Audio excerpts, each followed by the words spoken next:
Cancer ఉంటుంది, క్యాన్సర్తో suffer అవుతూ ఉంటారు. అందరూ అనుకుంటారు హాస్పిటల్కి వెళ్ళి దాని నిమిత్తము ట్రీట్మెంట్ తీసుకోవడం, దాన్ని చంపడం అనుకుంటారు. కాదు, నీ యొక్క పాజిటివ్నెస్సే నీలో ఉన్న క్యాన్సర్ని చంపేస్తుంది.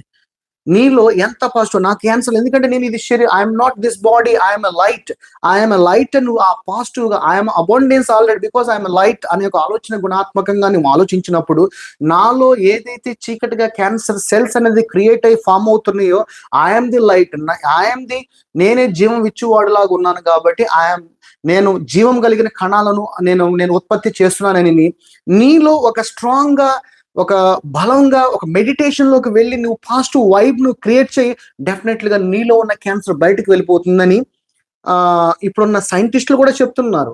ఇది ఎందుకంటే దేవుని యొక్క వాక్యము సైన్స్ మీద కూడా ఆధారపడి ఉంటుంది. అందుకని ఈ సైన్స్ ఏం చెప్తుందంటే నీలో ఎంతగా ఆ పాజిటివ్ వైబ్ అనేది ఫామ్ అవుతుందో నీలో ఉన్న క్యాన్సర్ బయటకు వెళ్ళిపోతుంది అని అంటున్నాడు. అందుకని నా సహోదరి, నా సహోదరుడా, ఎందుకు ఈ లైట్ అన్నాడంటే అదే సత్యం. యేసే చెప్తుంది, యు ఆర్ లైట్.